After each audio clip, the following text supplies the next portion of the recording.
two go together like peanut butter and jelly. Mjolnir is the most powerful weapon in all the DC universe, and is probably the most well-known right after Captain America's shield. But Mjolnir had a pretty popular fan service within the series, not only being held by Thor himself, but alongside others. Jane Foster, Beta Ray Bill, and Thunderstrike, just to name a few. But why is it that Mjolnir is so probably important into the Marvel franchise? Well, there's an answer for that. Because it's quoted right there on the hammer itself. And this is something that needs to be discussed about any future of any of the Thors. Yes, the big, the bad, the grateful, the ever-loving Thor. Now there is a good reason why I always wanted to talk about this subject, and it's most undoubtedly the reason of his hammer, Mjolnir. I wasn't always a big fan of Thor, but I've always loved the hammer, Mjolnir.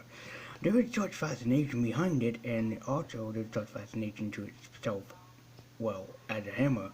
The weapon is very famous of Thor's, and in fact, it is probably the biggest freaking weapon in the Marvel Universe, not only being the heaviest, lifted by only certain many. But there comes the reason to why I think that anyone who ever possesses the hammer could become Thor. But there's a cost and a price to this. There is a good reason why Thor is probably, well, Thor. As it says on the hammer, as I told you earlier, that he who deems worthy of the hammer can actually become Thor. Anyone who wields it grants his power. Now, this probably means that Thor's energy, his life force, and everything else comes within the hammer. But then again, there's always more to meet the eye here, and I'm actually a big fan and a big lover of mythology. The Thor of mythology always carried around his hammer, able to control storms, wind, thunder, and everything else. He also got himself in quite a few pickles in mythology, but in the comic books, Mjolnir had to be the heavy-duty motherfucker fuck you in the whole entire universe.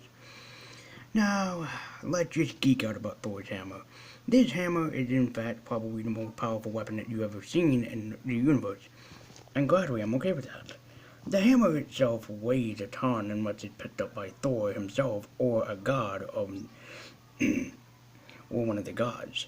This meaning like Odin could probably be a contender to pick this up, but as far as I know, Loki, Sif, and any other characters in the Marvel Universe cannot lift the hammer.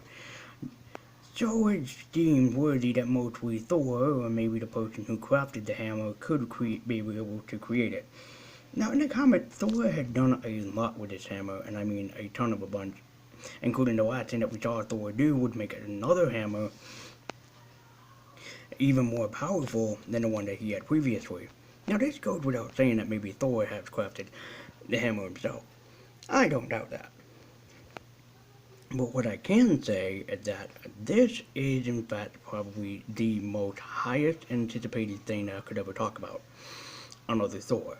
Now, as I said earlier, that there are lots of other Thors out there. Thunderstrike, Jane Foster, and Beta Ray Bill seem to be the biggest examples. But, however, I'd always like to think to myself of who else could become Thor. Of course, Thor will always be a popular character for Marvel history. There is no doubt about that, and there is no kidding around that either. Because Thor is, well, Thor.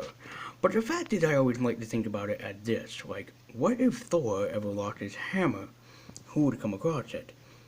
See, that's the thing that most people don't think about. They never think about Captain America losing his shield, Iron Man losing his suit of armor, or perhaps Spider-Man losing his web gauntlets. You never think of those things because they never come into play. But oddly enough, and I'm strange rather, mind you, I like to think about these things. And I would always like to think, like, what if Thor ever lost his hammer? Who else could be deemed worthy of the power? Now, if I can be honest with everybody here, I would sort of like to have something, well, sort of alongside the terms of Shazam to happen into the story. Oh, come on, I can't be the only one who'd want to see a kid version of Thor just like Shazam. Come on now. Just imagine a kid wielding the power of Thor, changing at will, becoming the god, the Norse god of mythology, and just striking down thunder and making up trouble wherever that he goes. Come on now, I can't be the only guy that wants to see this happen. It would make a funny movie adaptation similar to the Captain Marvel or Shazam movie that came out around the same time as the other Captain Marvel. Man, Marvel and DC really go for each other's throats these days now, do they?